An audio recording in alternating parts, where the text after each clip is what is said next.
tentando explicar, assim, e vocês perguntem, tá?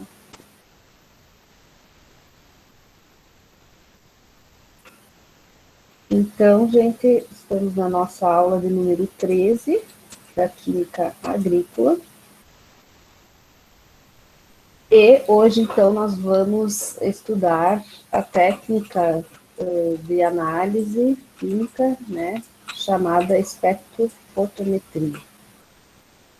Vou compartilhar aqui, então, o espaço onde está, né, o vídeo. E só me fale se está indo.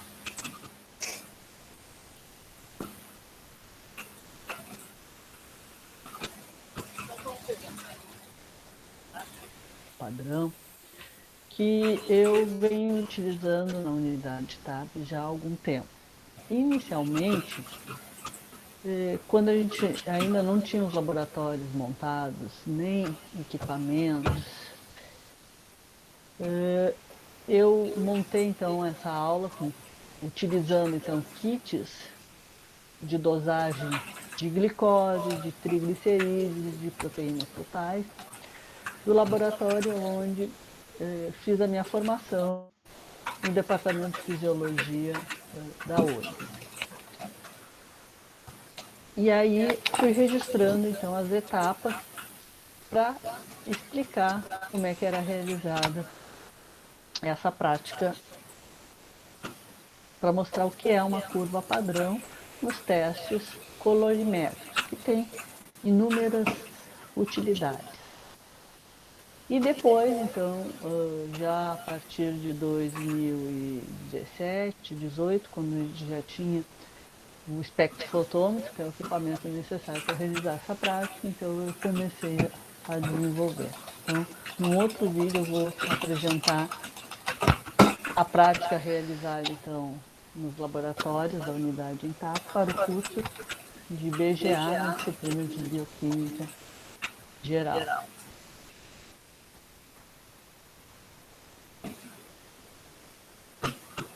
Para que possamos estudar uma biomolécula que se encontra no interior de uma célula, são necessários vários procedimentos metodológicos laboratoriais, que geralmente iniciam com rompimento celular. Aqui mostrando, então, como nós já vimos em outra aula, uma célula animal e uma célula vegetal. O produto da lise celular compreende um extrato que contém uma mistura de várias moléculas, quais, para ser estudadas, devem ser isoladas e purificadas. Existem diversas técnicas de isolamento de moléculas que podem ser utilizadas para purificar uma biomolécula. Em geral, a escolha da técnica dependerá das características da molécula a ser isolada, do material disponível no laboratório e do grau de purificação desejado. A determinação da concentração de um soluto em uma solução problema por espectrofotometria envolve a comparação da absorvância da solução problema com uma solução de referência, na qual já se conhece a concentração do soluto. Em geral, é utilizada uma solução padrão com diferentes concentrações, que tem sua absorvância determinada. Estes pontos são preparados, diluindo a solução padrão na proporção necessária para a obtenção de concentrações desejadas.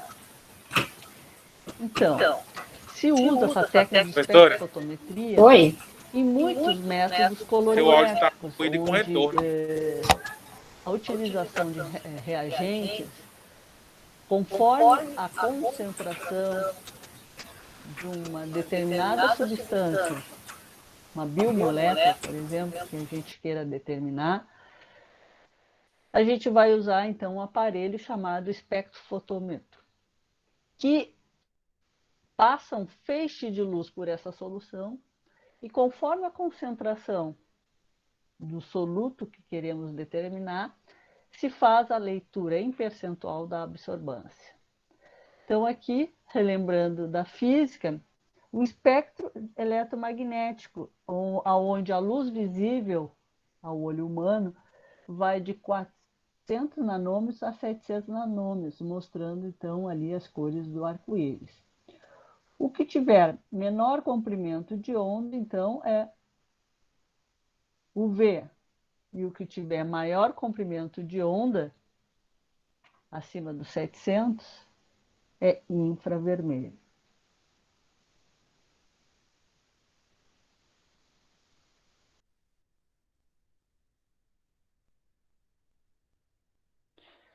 Com os valores de absorvância e da concentração conhecida, pode-se traçar um gráfico cujo perfil é conhecido como curva de calibração ou curva padrão. Neste gráfico, a reta deve passar obrigatoriamente pela origem. Indica a proporcionalidade entre aumento da concentração e da absorvância e a porção linear correspondente ao limite da sensibilidade do método espectrofotométrico para o soluto em questão. Ou seja, esta curva de calibração, ou curva padrão, na verdade, ela é uma reta, aonde nesse gráfico que eu fiz à mão, apesar de nós já termos muitos recursos para realizar um gráfico, mas eu mostro, então, que no eixo do X é a concentração de um determinado soluto hipotético. Por isso que eu denominei a curva padrão hipotética. E o eixo do Y é a leitura que eu faço no aparelho espectrofotômetro que vocês verão a seguir. Ele, na verdade, é um percentual e que chega ao seu limite 1, ou seja, a capacidade do feixe de luz que vai passar pela solução, ela estaria, vamos dizer assim, de uma forma saturada. Então, aqui mostra que essa curva de calibração, ela passa pela origem, ou seja, o zero, e vai seguir, vai ser proporcional conforme ao aumento na concentração do soluto, vai haver um aumento proporcional da absorvância. Então, vocês vão ver, a partir dos kits que eu utilizei para realizar essa aula prática, de glicose, triglicerídeos e proteínas totais, que nós vemos uma diferença na coloração dos tubos, conforme aumenta a concentração. Mas há alguns casos que pode-se usar comprimentos de onda, como nós vimos no espectro, de UV, em torno de 340 nanômetros, e que nem sempre é visível a olho nu. A primeira etapa é a preparação do material. Então, a figura esquerda, nós temos os 3 kits com as suas soluções. E o manual, onde dá todas as orientações para a realização das dosagens. O frasco maior, então, é o reagente, como nós estamos tratando com kit enzimáticos, tem a presença de enzimas. E o frasco menor é o padrão com as soluções das respectivas substâncias numa concentração conhecida. À frente nós temos uma estante, que na figura ao lado está mais próxima, com as baterias de tubos, e 2 pipetas automáticas. Uma pipeta de 1 ml, 1000 microlitros, e 20 microlitros, que é 0,02 ml. Nas baterias dos tubos, então, nós vamos determinar o branco, que seria como no buffet a gente zera a balança antes de se servir. E aqui o branco é a cor base do reagente. O padrão 1, o padrão 2 e o padrão 3 para as 3 kits: glicose, triglicerídeos e proteínas totais. Em cada um dos frascos, nós vamos botar aquelas quantidades determinadas na tabela abaixo. Como nós estamos tratando em valores muito pequenos, 0,05 ml, 0,01 ml e 0,02 ml. Neste caso do branco, nós não vamos colocar nada. E 1 ml de reagente em todos os frascos. Como nós estamos tratando neste exemplo aqui de curva padrão com enzimas, e as enzimas geralmente para determinações nos mamíferos, temperatura em torno de 37 graus, então se usa um banho. Nesse caso aqui não é um banho-maria, propriamente dito, é um banho seco, mas que mantém a temperatura constante, de 37 graus, por 10 minutos. Ou também poderia deixar 30 minutos a temperatura ambiente, em torno de 25 graus. O que a temperatura realiza é acelerar a reação, no caso, como é a transformação desses compostos por enzimas, então a necessidade de se levar um banho a 37 graus ou se deixar por mais tempo na temperatura ambiente. A etapa seguinte, então, se retira as amostras daquele banho. E aí, cada uma das amostras, vocês já podem ver a coloração, né? Tem um degradê do branco até o P3, uma variação de cor, que isso é visível a olho nu. E cada um desses kits determina o comprimento de onda que tem que ser lido no aparelho espectrofotômetro, que é em torno de 480 aqui a 520 nanômetros, tá? Para os 3 tipos de dosagem. Então, a primeira ali é a glicose, é um tom de rosa, os triglicerídeos também, que os pigmentos utilizados ali é o que indica essa coloração, e as proteínas do tom de azul. Então, esse aqui é um tipo de espectrofotômetro que tem acoplado um computador com software. Acima do espectrofotômetro tem uma cubeta, que na figura à direita está mais aproximado.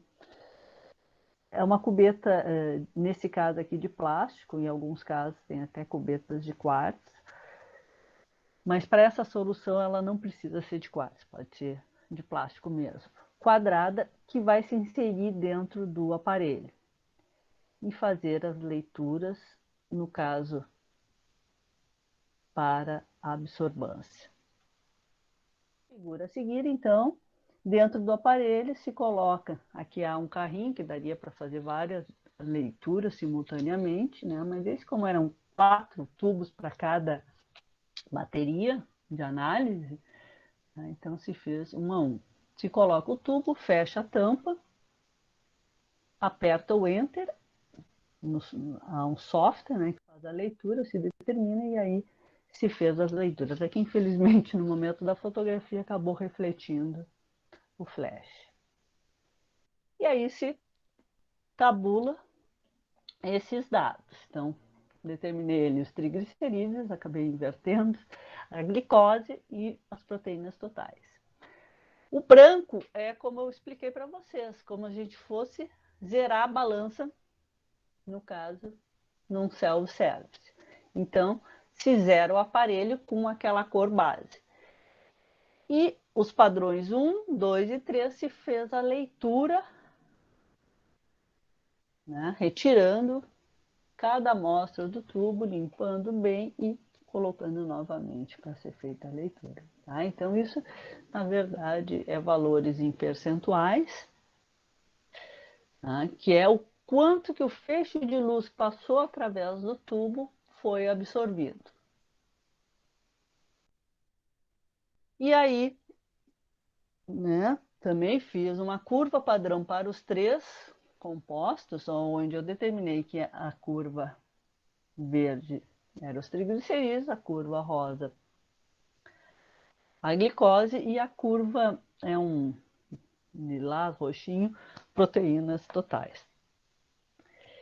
E aí, o volume, na verdade, aqui seriam demonstrando a concentração conforme, né, porque eram valores muito baixos, se fez a leitura. Então, vocês veem que se fez, neste caso, uma curva padrão, uma curva de calibração para os 3 kits que determinam triglicerídeos, glicose e proteínas totais. Eu poderia pegar aqui uma amostra de sangue e querer determinar no plasma desse sangue a concentração de glicose, de triglicerídeos e de proteínas.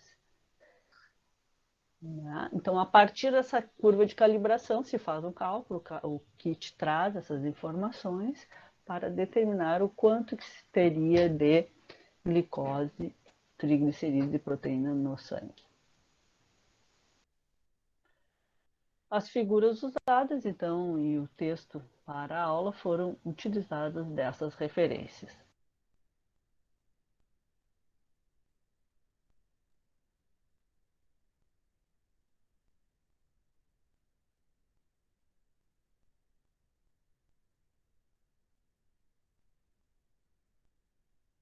Então, essa é a primeira parte, né, da prática de espectrofotometria. E agora eu vou passar para vocês, então, a prática com a Violeta Genciano, que a prof também gravou. Vou só cancelar o meu microfone.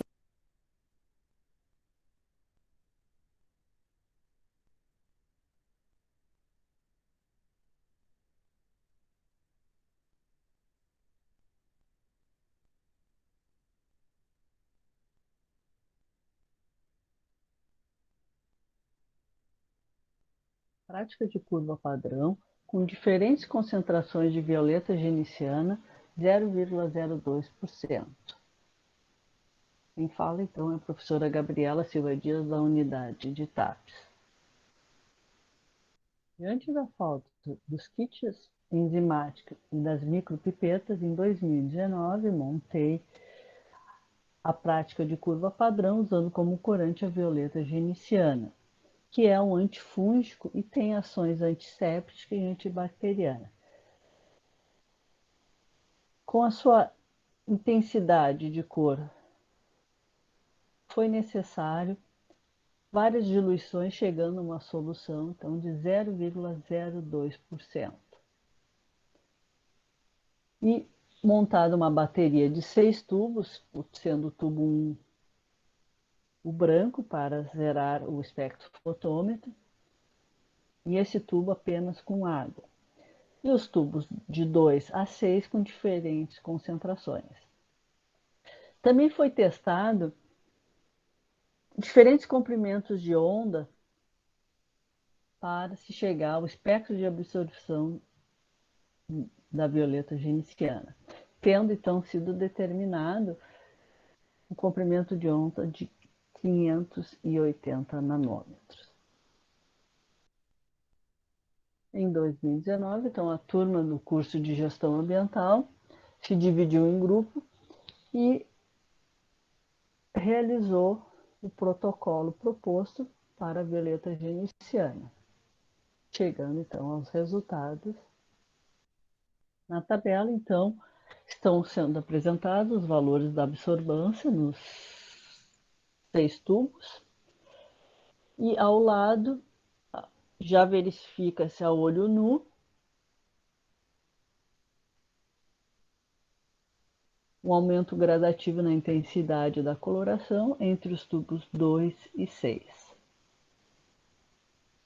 A partir dos dados obtidos na leitura da absorvância da curva padrão com violeta geniciana, um comprimento de onda de 580 nanômetros, faça um gráfico da curva padrão e poste a foto da atividade até dia 4 de outubro. Qualquer dúvida, estou à disposição, preferencialmente no fórum de dúvidas, onde todos têm acesso. Um grande abraço.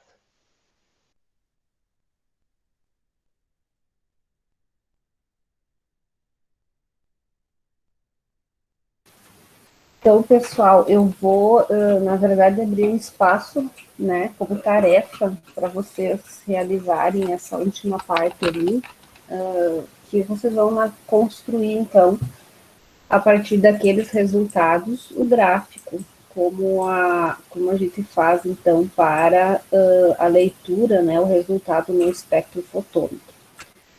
Para facilitar um pouquinho, eu vou colocar aqui para vocês uma aula, uma das nossas aulas iniciais aí da química, onde aparece a movimentação elétrica, né? A movimentação dos elétrons. Que é justamente essa movimentação que faz nós termos a luz, né? Então, o espectro da luz visível, que é o que nós vemos, é resultado da movimentação eletrônica. Quanto mais camadas, quanto maior é um átomo, né, mais esses elétrons desse átomo vão se movimentar. E quando eles fazem o salto quântico de retorno ao núcleo, porque eles ficam se mexendo, né, os elétrons não são estáticos. Quando eles fazem o movimento de volta ao núcleo, eles emitem um fóton de luz. E dependendo daí, então, desse comprimento de onda, né, dessa quantidade de saltos e o comprimento dos saltos que ele faz, se forma ou a cor amarela, ou a cor verde, ou a cor vermelha, e assim por diante, que formam aí, então, o arco-íris e a luz visível, né? O arco-íris, ele aparece, então, para a gente, são as 7 cores que formam a luz que nós enxergamos, né, todo dia. Deixa eu só achar aqui a aula do...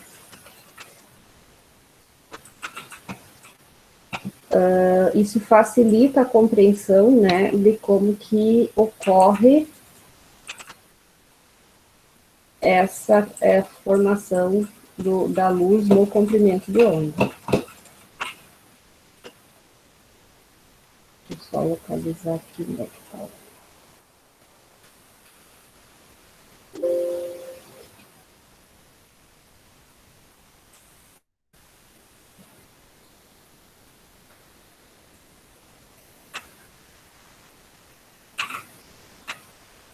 Eu não tenho a transparência que mostra esse. Só ver se está aqui na aula.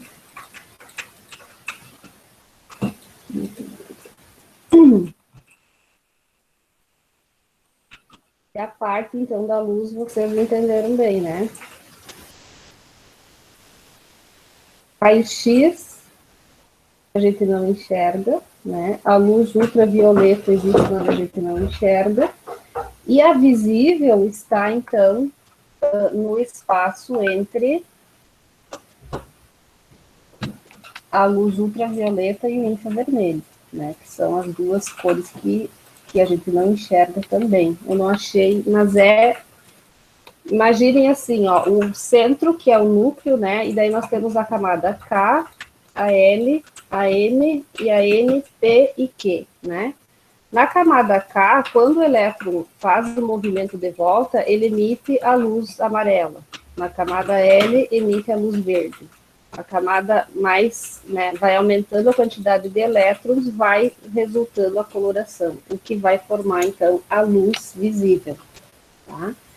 E aí, então, o espectrofotômetro nada mais é do que a gente pega e vai fazendo as soluções e aumentando a concentração. Por isso que o tubinho lá, número 1, era bem transparente, né? O 2 já é um azul um pouquinho mais claro. A gente vai aumentando a concentração e, com isso, vai aumentando a cor, né? Vai ficando mais escura. Isso, então, para qualquer análise que for fazer no espectrofotômetro, vamos ter que fazer uma curva padrão, né? Que vai aumentar proporcionalmente, sempre o dobro, né? Da quantidade de reagente que você vai colocar ali para formar essa curva padrão. E aí a análise vai ser o quê? Ah, eu quero quantificar açúcar, né? Numa amostra de geleia, por exemplo. Então, eu vou fazer a diluição da minha amostra, vou fazer a preparação, eu já tenho construído uma curva padrão dentro do equipamento, né, para glicose. E aí eu, então, preparo a minha amostra e jogo a leitura na cubetinha aquela dentro do equipamento. Essa minha amostra, então, vai ter uma leitura no espectro pelo comprimento de onda que ela for apresentar. Então, dentro daquela curva padrão que apareceu ali, bem demonstrado para vocês, essa minha amostra vai dar um valor, né, que vai se encaixar entre, por exemplo, o tubo 2 e o 3, ou o 4 e o 5. E o equipamento vai me dar um valor, né? Ó, tal geleia tem a curva padrão de glicose, deu um valor no 560 nanômetros, vamos dizer assim, né? E aí se faz a relação em percentual de o que essa leitura, né, que foi então comparada com a curva padrão, me dá em percentual de glicose, que é o açúcar. Né? Então, isso aí a gente pode usar para N, né, quantificações, né, quantificação de substâncias inorgânicas, né, quantidade de sais, dá para usar muito. O espectro ele é muito utilizado para várias finalidades. Né? Então, sempre é desse modo como a Gabriela explica ali no vídeo, né? Se faz essa preparação e depois se faz a leitura das amostras, que sempre vai ser comparada, então, com a curva de calibração que foi realizada. Então, é uma técnica bem interessante e que dá para usar tranquilamente. Eu acho que todos os laboratórios da UERGS têm espectrofotômetro, que eu saiba, né? Então, até é uma sugestão, né, de fazer depois essa aula prática, na prática mesmo, né, nos laboratórios aí de vocês e no daqui em 3 passos. Conseguiram entender melhor, gente?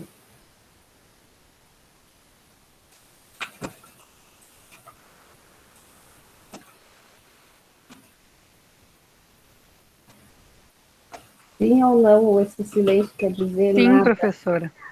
Agora ajudou mais. Eu acho que depois, olhando a aula de novo com a sua explicação, vai casar melhor. Isso, então agora o que vocês vão fazer? Falta eu pôr essa última parte, que é um vídeo de 2 minutos e 30 da Gabriela, que vocês têm ali os resultados e vocês vão construir a curva padrão, né? Então, peguem aquele exemplo que ela deu ali, tá? E construam a curva padrão com os dados que vocês têm nos resultados lá da Violeta Genciana, né? E qualquer dúvida que vocês tiverem, então, vocês me perguntem, que daí eu auxilio vocês, tá? Podem fazer numa folha, né, que nem ela fez com, né, com régua, é para vocês realmente praticarem um pouquinho, né? Saber interpretar o que sai ali de resultado num espectrofotômetro, né? Sempre vai sair esse resultado que você constrói, então, essa curva padrão, né? E isso, então, que eu tinha para falar com vocês hoje. Nós vamos, na próxima aula, aí, continuar trabalhando naqueles exercícios que faltam, né, das reações orgânicas. Nós vamos resolver aqueles, então. A prova eu acabei retirando as questões daquela outra apostila, que tem não as 110 questões, as 100 questões, né? Então, se der tempo, nós vamos ainda trabalhar mais aqueles exercícios, mas senão nós vamos focar no que falta aí para terminar, né? O que é mais importante vocês entenderem aí nesse final da disciplina para entrar bem aí na bioquímica depois. Certo, gente? Não tem nenhuma pergunta? Querem falar alguma coisa? Professora, tem muitas perguntas. Não entendi quase nada. É? Sinceramente, assim, falando. Tá. E o vídeo você já assistiu uma vez? Já tinha assistido uma vez. E ainda assim, são muitos termos. Eu não tenho nenhuma base. A gente não teve Uhum. nenhuma base aqui na disciplina sobre eles. Sobre, pelo menos, essa análise, né? Uhum. Vamos E fazer assim. aí assisti Oi. 2 vídeos e a senhora falar por uns 10 minutos sobre isso não me ajudou a entender ainda. Tá. Então vamos fazer o seguinte, quem quiser, eu passo mais uma vez o vídeo e de repente eu vou explicando enquanto o vídeo está rodando e vou parando o vídeo e falando. Será que eu consigo fazer isso aqui no ambiente? Vamos ver. Tem algumas partes que são... Pode falar. Profe, Oi. enquanto estava com o vídeo ligado e o seu áudio ligado, não dava para entender. Então, de repente, enquanto estiver passando, a senhora não vai conseguir falar, porque nós não vamos entender igual, porque cortava bastante. Fica dando interferência. Tá. Então, de repente, enquanto está passando, a senhora não vai conseguir falar, porque nós não vamos entender igual daí. Tá. Então, assim, ó, Leonardo, já te aviso, o que é mais importante ali do vídeo da Prof. Gabriela? Entender o espectro da luz, né, a divisão que tem entre a luz visível, a ultravioleta e o infravermelho, tá? E depois o funcionamento ali de fazer a curva padrão, né, como que ela é construída, por exemplo, assim, eu vou construir uma curva padrão que vai ter uma cor rosa, né? Para isso, eu vou utilizar um reagente X, né? No primeiro tubo, eu ponho 0,1 grama do reagente. No segundo tubo, eu vou botar 0,2 gramas. No terceiro tubo, 0,4. No quarto tubo, 0,8. Para o quinto tubo, né? Eu sempre vou aumentando de 2 em 2. Para eu ter o quê? A cor mais clarinha e vai aumentando, né? Sempre de 2 em 2 a concentração da solução que eu estou fazendo a curva padrão. Isso foi feito tanto com o que ela analisou, que são os triglicerídeos, as proteínas e a glicose, né? Que é, na verdade, é um exame de sangue que é feito, né? É dessa forma que pode ser feito, um dos tipos, né? E o da violeta também. Se pegou lá 0,1 grama da violeta, 0,2, 0,4, 0,6, 0,8, aumentando sempre de 2 em 2, para a construção da curva. E aí esses tubinhos, eles são colocados, né? O primeiro tubo coloca lá naquela cubeta, o equipamento faz a leitura. Captou a luz clarinha, aquela azul, um comprimento de onda de 0,100. Tá, tira, você tem uma leitura no espectro. Coloca o segundo tubo, que tem a quantidade de violeta de 0,2. O equipamento faz a leitura. Essa teve uma absorvância em 0,200 nanômetros. O outro, e assim por diante, vai aumentando, né? O terceiro tubo, 0,300 e pouco, o quarto, 0,400 e o quinto, 0,500 e pouco. Então, essa curva vai aumentando assim, porque a absorvância vai aumentando. Aumenta a cor, aumenta a absorvância, né? O que é esses nanômetros? É o comprimento de onda, tá? Então, é quando... isso é o que o equipamento registra, né? Lembram lá da física, né?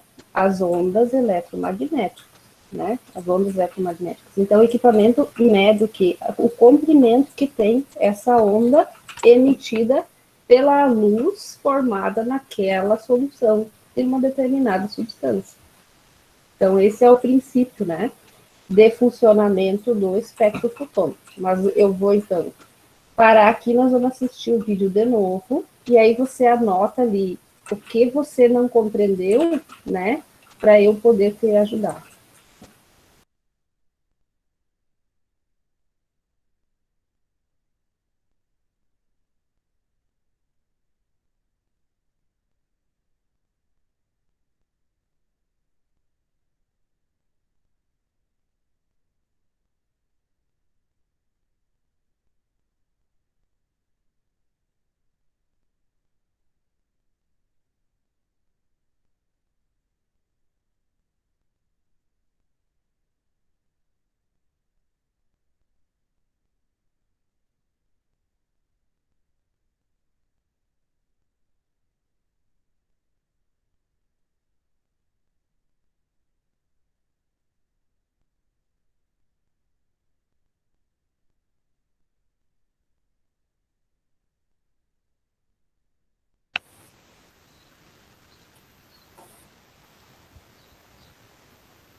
pessoal, então vou apresentar aqui para vocês uma...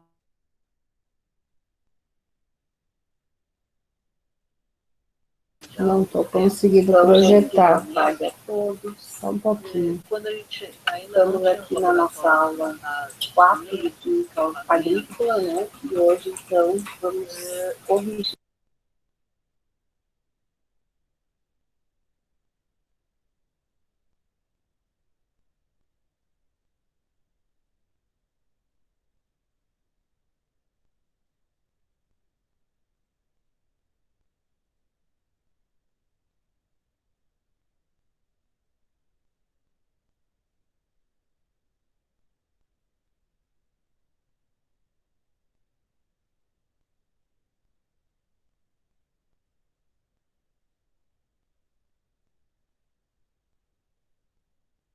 uma prática de curva padrão que eu venho utilizando na unidade TAP já há algum tempo.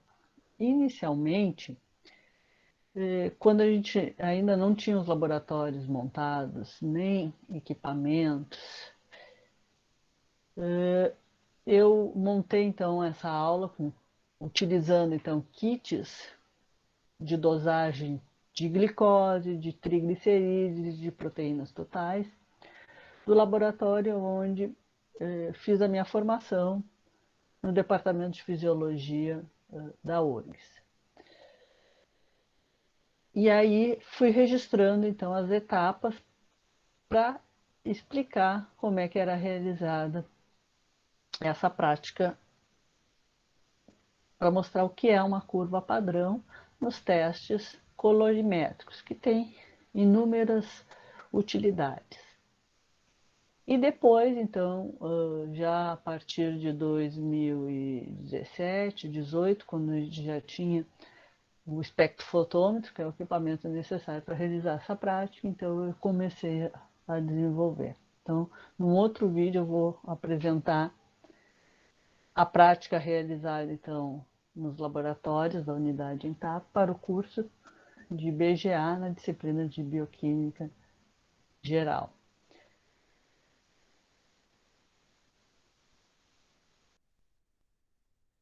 Para que possamos estudar uma biomolécula que se encontra no interior de uma célula, são necessários vários procedimentos metodológicos laboratoriais, que geralmente iniciam com um rompimento celular.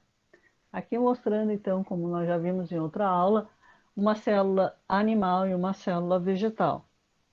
O produto da lise celular compreende extratos que contêm uma mistura de várias moléculas, quais, para serem estudadas, devem ser isoladas e purificadas. Existem diversas técnicas de isolamento de moléculas que podem ser utilizadas para purificar uma biomolécula. Em geral, a escolha da técnica dependerá das características da molécula a ser isolada, do material disponível no laboratório e do grau de purificação desejado. A determinação da concentração de um soluto em uma solução problema por espectrofotometria envolve a comparação da absorvância da solução problema com uma solução de referência, na qual já se conhece a concentração do soluto. Em geral, é utilizada uma solução padrão com diferentes concentrações, que tem sua absorvância determinada. Estes pontos são preparados, diluindo a solução padrão na proporção necessária para a obtenção das concentrações desejadas. Então, se usa essa técnica de espectrofotometria em muitos métodos colorimétricos, onde a utilização de reagentes, conforme a concentração de uma determinada substância, uma biomolécula, por exemplo, que a gente queira determinar, a gente vai usar, então, um aparelho chamado espectrofotômetro, que passa um feixe de luz por essa solução e, conforme a concentração do soluto que queremos determinar, se faz a leitura em percentual da absorvância. Então, aqui, relembrando da física, o espectro eletromagnético, onde a luz visível ao olho humano vai de 400 nanômetros a 700 nanômetros, mostrando então ali as cores do arco-íris. O que tiver menor comprimento de onda, então, é UV. E o que tiver maior comprimento de onda, acima dos 700, é infravermelho.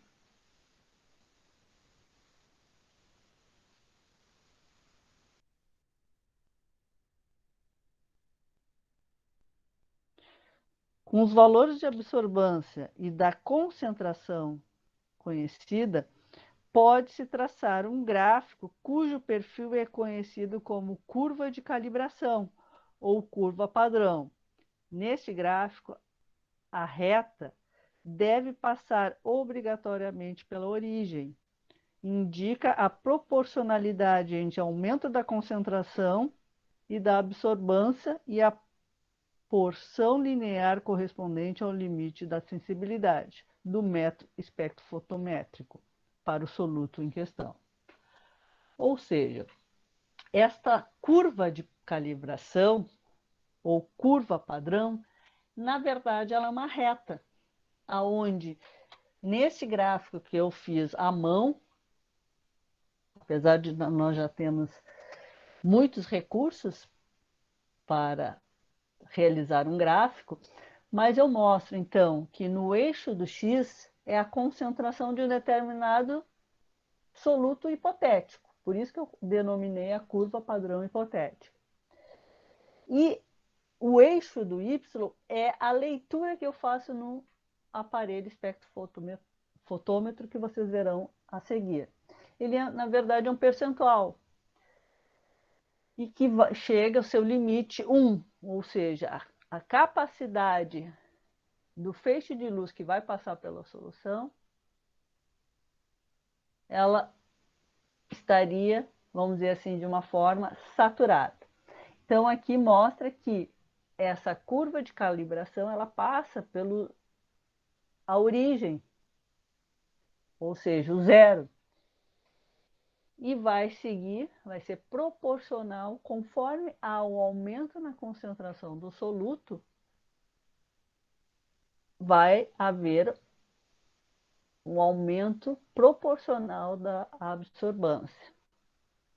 Então, vocês vão ver, a partir dos kits que eu utilizei para realizar essa aula prática, de glicose, triglicerídeos e proteínas totais, que nós vemos uma diferença na coloração dos tubos, conforme aumenta a concentração. Mas há alguns casos que pode-se usar comprimentos de onda, como nós vimos no espectro, de UV, em torno de 340 nanômetros, e que nem sempre é visível a olho nu. A primeira etapa é a preparação do material. Então, na figura esquerda, nós temos os 3 kits com as suas soluções. E o manual, onde dá todas as orientações para a realização das dosagens. O frasco maior, então, é o reagente, como nós estamos tratando com kit enzimáticos, tem a presença de enzimas. E o frasco menor é o padrão com as soluções das respectivas substâncias numa concentração conhecida. À frente nós temos uma estante, que na figura ao lado está mais próxima, com as baterias de tubos, e 2 pipetas automáticas. Uma pipeta de 1 ml, 1000 microlitros, e 20 microlitros, que é 0,02 ml. Nas baterias dos tubos, então, nós vamos determinar o branco, que seria como no buffet a gente zera a balança antes de se servir. E aqui o branco é a cor base do reagente. O padrão 1, o padrão 2 e o padrão 3 para as 3 kits: glicose, triglicerídeos e proteínas totais. Em cada um dos frascos, nós vamos botar aquelas quantidades determinadas na tabela abaixo. Como nós estamos tratando em valores muito pequenos, 0,05 ml, 0,01 ml, 0,02 ml, neste caso do branco nós não vamos colocar nada. E 1 ml de reagente em todos os frascos. Como nós estamos tratando neste exemplo aqui de curva padrão com enzimas, e as enzimas geralmente para determinações nos mamíferos, temperatura em torno de 37 graus, então se usa um banho. Nesse caso aqui não é um banho-maria, propriamente dito, é um banho seco, mas que mantém a temperatura constante, de 37 graus, por 10 minutos. Ou também poderia deixar 30 minutos a temperatura ambiente, em torno de 25 graus. O que a temperatura realiza é acelerar a reação, no caso, como é a transformação desses compostos por enzimas, então a necessidade de se levar um banho a 37 graus ou se deixar por mais tempo na temperatura ambiente. A etapa seguinte, então, se retira as amostras daquele banho. E aí, cada uma das amostras, vocês já podem ver a coloração, tem um degradê do branco até o P3, uma variação de cor, que isso é visível a olho nu. E cada um desses kits determina o comprimento de onda que tem que ser lido no aparelho espectrofotômetro, que é em torno de 480 aqui a 520 nanômetros, para os 3 tipos de dosagem. Então, a primeira ali é a glicose, que é um tom de rosa, os triglicerídeos também, que os pigmentos utilizados ali é o que indica essa coloração, e as proteínas do tom de azul. Então, esse aqui é um tipo de espectrofotômetro que tem acoplado um computador com software. Acima do espectrofotômetro tem uma cubeta, que na figura à direita está mais aproximado. É uma cubeta, nesse caso aqui, de plástico, em alguns casos tem até cubetas de quartzo, mas para essa solução ela não precisa ser de quartzo, pode ser de plástico mesmo, quadrada, que vai se inserir dentro do aparelho e fazer as leituras, no caso, para a absorvância. Figura a seguir, então, dentro do aparelho se coloca, aqui há um carrinho que daria para fazer várias leituras simultaneamente, mas esse, como eram 4 tubos para cada bateria de análise, então se fez 1 a 1. Se coloca o tubo, fecha a tampa, aperta o Enter, há um software que faz a leitura, se determina e aí se fez as leituras. Aqui, infelizmente, no momento da fotografia, acabou refletindo o flash. E aí se tabula esses dados. Então, determinei ali os triglicerídeos, acabei invertendo a glicose e as proteínas totais.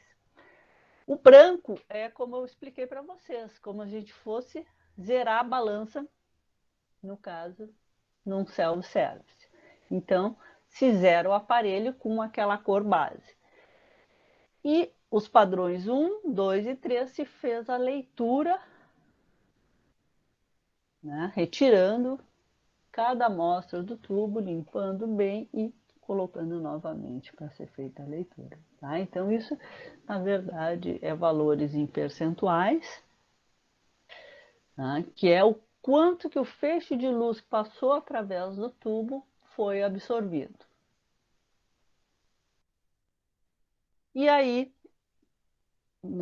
também fiz uma curva padrão para os 3 compostos, onde eu determinei que a curva verde era os triglicerídeos, a curva rosa a glicose e a curva é um lilás, roxinho, proteínas totais.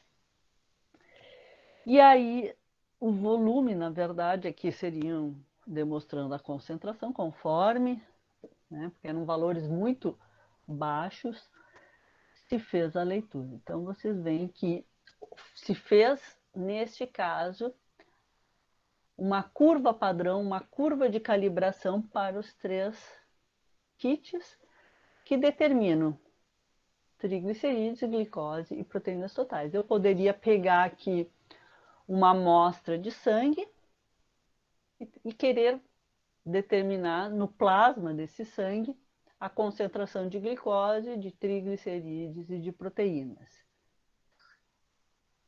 Então, a partir dessa curva de calibração, se faz um cálculo, o kit traz essas informações para determinar o quanto que se teria de glicose, triglicerídeos e proteína no sangue.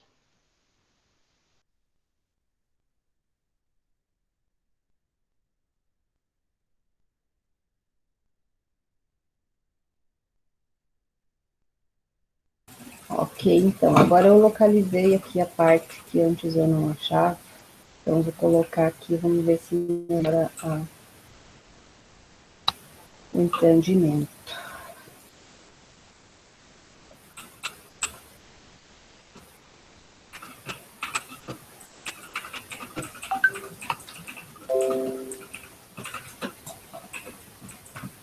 Estão vendo aí, gente?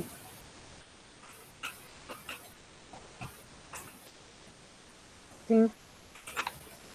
Ok, então aqui é um breve estudo das ondas eletromagnéticas, né? Para começar, então, nós vamos relembrar isso aqui da física, né? É a mecânica ondulatória. O exemplo mais simples, então, né, que a gente tem é o das ondas do mar. Nós temos aqui, então, o sentido, né, do deslocamento das ondas. Aqui nós temos um observador. E aí nós vamos, dessa figura, retirar o quê? Alguns dados bem importantes, né? Que é o quê? O número de ondas que passa, né, pelo ancoradouro, é chamado, por unidade de tempo, daí é chamado de frequência, né?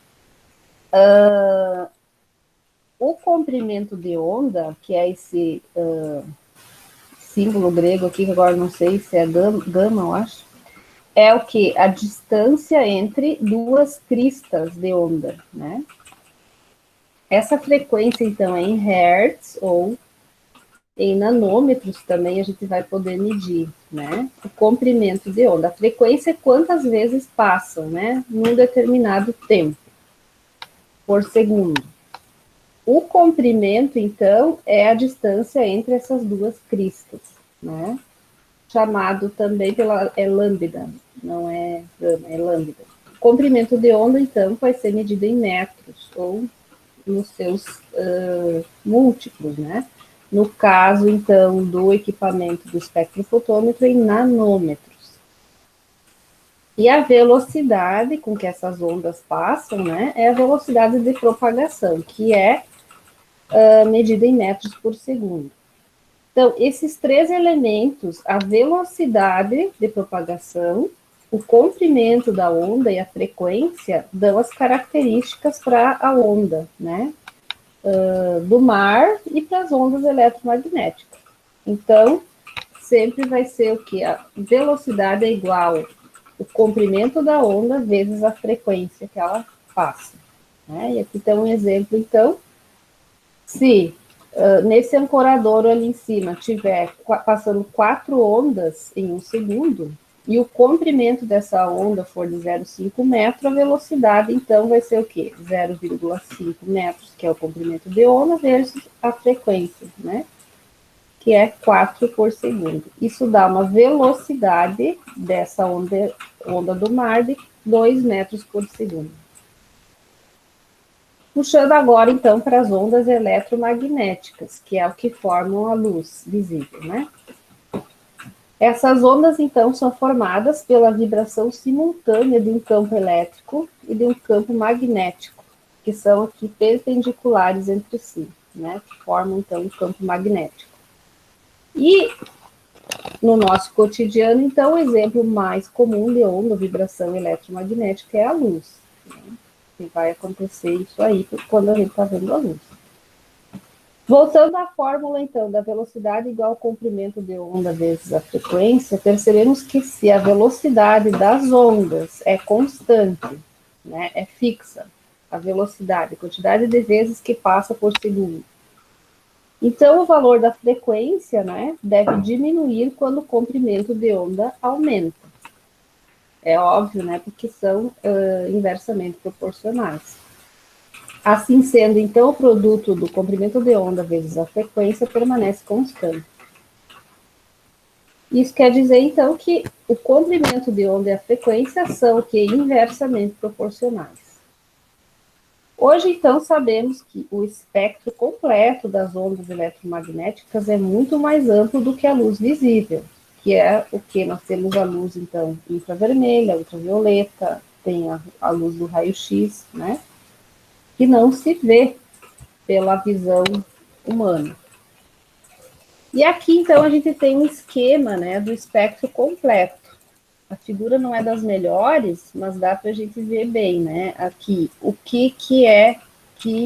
qual é o comprimento de onda, então, do espectro visível, né? É de 400 a 700 nanômetros, que vai, então, da cor violeta, né, até o rosinha claro aqui. Micro-ondas e radar, nós temos o quê? Um comprimento de onda já maior. Rádio e televisão também, né? Ondas longas aqui de rádio, por exemplo, já estão num espectro bem maior do que a luz visível, né? A luz ultravioleta, então, nós temos o que? Mais próximo da luz visível e a luz do infravermelho, né? Também é próximo aqui do visível. A visível está bem, né, nesse eixo aqui. Raios-X tem comprimento de onda menor, raios gama também tem menor e assim por diante. Tá? Então, Bohr, tá? Rutherford Bohr é o modelo atômico, né, mais aceito até hoje. Colocou, então, que aquele movimento dos elétrons que eu só falei para vocês, né, essa movimentação dos elétrons nas órbitas estacionárias geram um bloco de energia chamado quantum, né, e esse quantum, então, tem uma cor, né, e isso pode ser visto, então, nesse salto que os elétrons fazem, né, essa movimentação. Então, quando o elétron volta, né, de uma órbita mais externa, uma camada mais externa para uma mais interna, então esse elétron emite essa luz, tá? E daí, então, é a chamada radiação eletromagnética. Aqui está, então, o elétron com as camadas, né? O elétron, não, o elemento químico, né? Aqui no núcleo onde estão os prótons positivos, e nas camadas estão os elétrons que têm carga negativa e que ficam fazendo saltos quânticos, né? Quando eles fazem os saltos para retornar para o núcleo, aí é que nós temos, então, a emissão de energia na forma de quantum que libera uma luz, né? Nesse caso aqui, se saltar da quarta camada para o núcleo aqui, é a cor azul. Da terceira para o núcleo, libera a cor verde, né? Da camada 2 para o núcleo, uma cor vermelha. E isso, então, cada elemento químico que tem na natureza emite essa tonalidade. E aí, gente, que entra o quê? O comprimento de onda que cada elemento vai se encaixar, vai se enquadrar, né? Então, átomos maiores eles vão, né, ter uma coloração, várias cores, né, podendo originar de acordo com a quantidade de elétrons que cada átomo tem. Esse material que vou colocar lá para vocês também no Moodle, tá? Para vocês consultarem. Aqui, o que trata esse material 2? É a evolução dos modelos atômicos, né? A origem da primeira proposição de átomo até o que é aceito hoje, né, como sendo o modelo mais atual, que é esse de Rutherford Bohr, tá? Isso aí vai ajudar vocês a entender. E aí, agora sim, então, Leonardo, pode perguntar.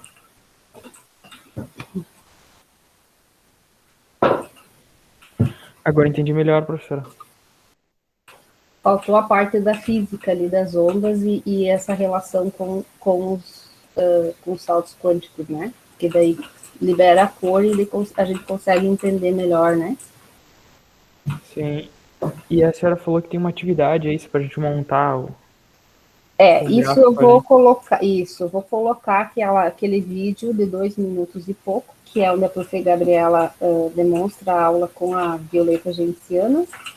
E ali vocês vão pegar aqueles dados dos valores de absorbância e fazer pelo comprimento de onda, né? Fazer um gráfico igual àquele que ela fez, só que ela fez de triglicerídeo, de glicose e de proteína. Vocês vão fazer da Violeta. Daí. Usem régua, né? Porque tem que ser equidistante a marcação. Ali, se tiver papel milimetrado em casa, é melhor, né? Para vocês marcarem. E aí vocês vão construir a curva padrão dos resultados que ela teve naquela aula prática, né? Com os alunos. Aí eu vou colocar lá isso lá, vou dar uma semana de prazo para vocês realizarem a tarefa. Se vocês tiverem dúvidas na hora de fazer isso, também podem me perguntar pelo WhatsApp, tá? Fiquem à vontade para pedir orientação. Que bom que você compreendeu melhor, então, Leonardo, agora. Alguém tem alguma pergunta mais?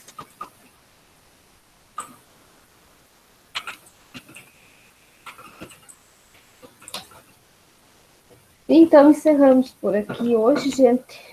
E já vou postar isso lá para vocês quiserem trabalhar agora, né? Já para fazer essa atividade aí. Muito obrigada pela atenção e até segunda-feira. Obrigado, professora. Tchau para vocês. Tchau, tchau, professora.